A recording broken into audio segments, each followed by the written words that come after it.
Welcome. In this video, we are talking about the Linux file system. Our main objective is to understand the file system structure. We're going to explore ext4. We're also going to look at NTFS, and we're going to compare the two. We're also going to understand the directory structure of Linux, more specifically Kali.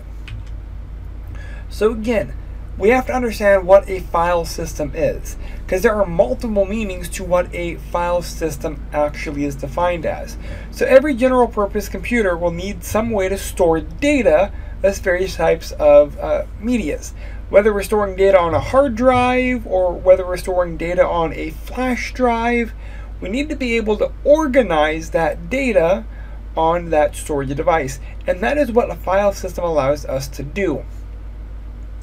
A common understanding is it's the storage format.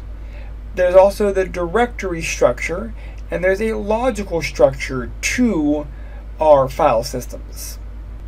So let's talk storage format. The interesting part is when we are looking at storage of content, we're going to be looking at the actual structure. Is it ext4? Is it XFS? Is it NTFS? And so forth. Well, Linux supports almost 100 different types of file systems, including a lot of old ones. Each of these file systems types use its own metadata structure to define how the data is actually stored as well as accessed, and that's a little weird. So we're going to be predominantly focused on ext4 because that is the more common and the newer version of a file system used in Linux. The directory structure is going to be the actual directory listing of Linux. The very beginning starts with root, and from root we actually drill down. And in just a few moments we're going to go through what a file system structure looks like in Kali. Lastly, we have our logical structure. Because again, a partition or logical volume format with a specific type of file system can be mounted and can be specified in Linux. So we can have logical structures, we can have physical partitions, we can have both. It just kind of depends on what we want to do. So what does that actually mean? I can install a new 1 terabyte drive, and that could be physically one partition, or I can logically segment it into more manageable groups depending on whatever requirement that I want. So let's talk about the basic file system function. So disk storage is a necessity that brings with it some interesting and details. Obviously, a file system is designed to provide space for non-volatile storage of data. This is the ultimate function. However, there are many other important functions that flow from that requirement. Essentially, we want a file. We want to be able to save that file. We want to be able to retrieve that file anytime we need it. So if the computer turns off, we still want to be able to retrieve that file. That is the function of long-term storage. But there's other requirements that go along with that. So all file systems need to provide a namespace. That is a naming and organizational methodology that is defined how a file can be named, specifically the length of a file name, and the subset of characters that can be used for naming out of the total set of characters available. Is it a 8-character file? Can it be a 20-character file? Can it be a 300-word character file? And the sad fact is, I have run into cases where even with a modern-day operating system, I had one client that needed 300 plus characters for their naming scheme, and the operating system started struggling with longer names. So again, that namespace is actually really important in understanding how many characters can be there. Also, so we talked about file name length. That includes things like the directories and the organizing files instead of just lumping them all in together. So if we're doing directories and subdirectories and subdirectories, all of that characters go into the location of that data file. So if you have a folder within a folder within a folder within a folder, and they're all long names, that eats away at the character count. So once we've identified the namespace, once we've identified all of that functionality as well as a metadata structure, we can provide a logical foundation for that namespace. This will include the data structure requirements to support the hierarchy directory structure. It will include the structure to determine which blocks of space on the disks are able to be used and which are available, as well as the structure for allowing and maintaining the names of the files, objects, and other directories that are there, as well as the information about these objects and files, such as their size, time created, modified, accessed, and so forth, and those other attributes, as well as the location or locations of the data belonging to that file as it is located on the disk. Again, we're going to cover this a little bit more in just a few minutes. So here is what the file storage system would look like. We have our underlying hardware, then we have our file systems, then we have a virtual file system that sits on top of it, and then we have our kernel on top of all of that. In Linux, we're going to be looking at the ext4. It's the default system for many Linux distributions. We've already said that they can handle hundreds of other partition types. What's interesting here is, you'll notice we have a virtual file system. The file system will require some form of application programming interface API to access the function calls to interact with the file system components like the files and directories. These APIs will facilitate tasks such as creation, deleting, copying of that content. The facilitation is an algorithm that defines the arrangement of files and file systems. The first two parts of the given file system together is called the Linux Virtual File System. This provides a single set of commands for the kernel and developers to access the underlying file systems. So this virtual file system will require specific system drivers to give an interface access to the specific system. That way the kernel actually has the instruction set to access the file system. So it is done through that virtual file system. So ext version 4 versus NTFS. Again, NTFS is the more predominant Windows version file system, where ext4 is more the Linux. First of all, ext4 is a complete journal system. That means there is not really a need to defrag content. NTFS does do hard links for actually looking at short names. It also is a journaling system. However, NTFS uses logs to record changes in the metadata, so that's a little more cumbersome and slower. A common question I get is, what is journaling? Journaling is the lowest risk model for writing both data and metadata to the journal before committing it to the file system.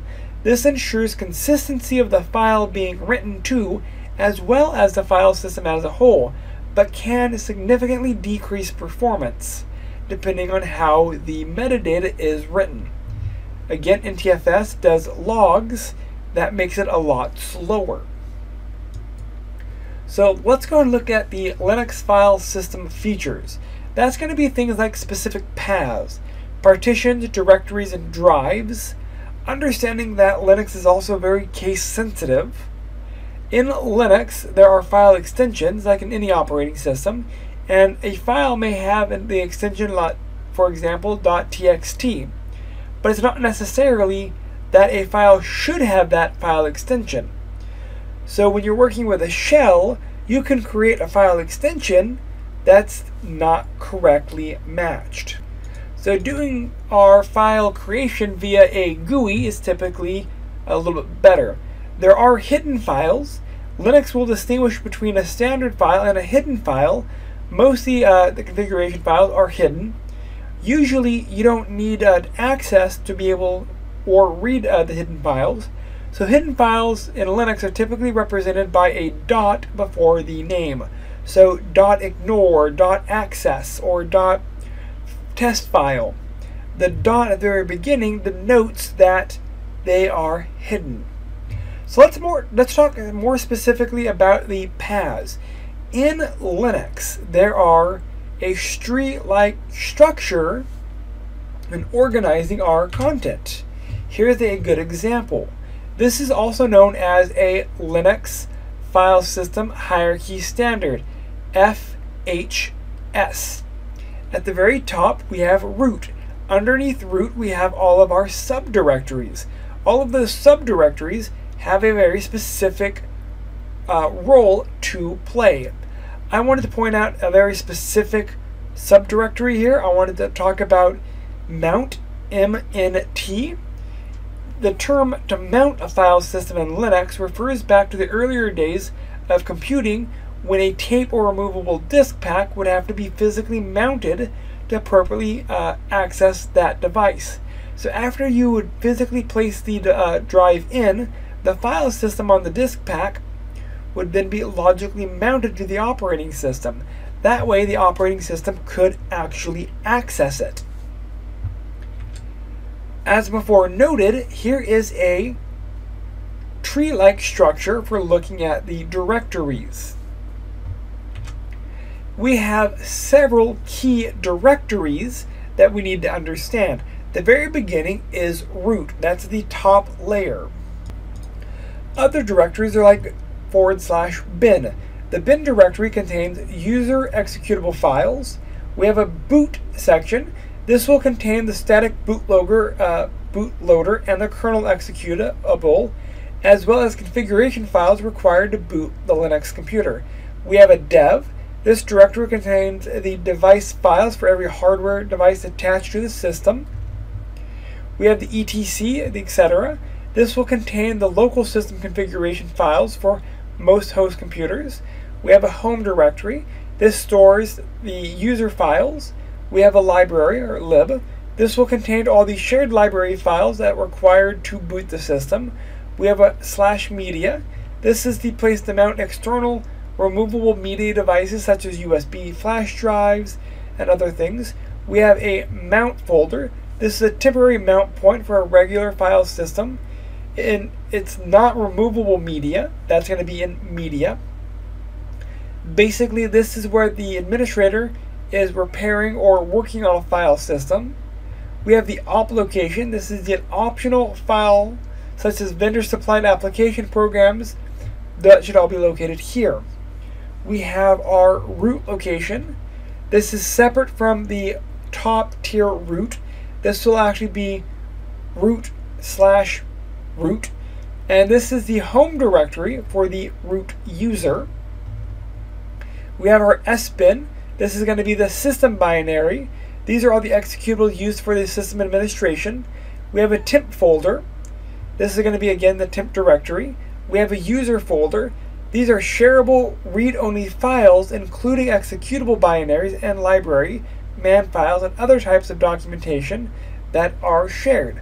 Lastly, we have a var, a variable data file that is stored. This can include things like logs and SQL files and web content and so much more. So we can view this in a few different ways. We could do a ls and we can see our location.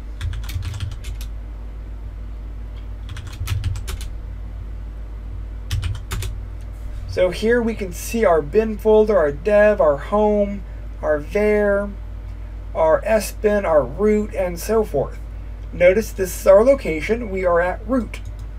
We can also do this via our graphical interface. If we go to our file folder, go to computer, file system, here is our directory structure as well. And again, we can actually drill down on different areas. Here's our var. Here's all the content in our var. Go back. Here's our boot. Here's all of our boot functions. Go back. Here's our home. Where's home? Home. We have one user, Kali. This is all the sub-content there. So there is a structure to Linux. This is something that you should know so that you can at least understand what directories are important to be able to mount certain things. If you have any questions, please reach out. Thank you.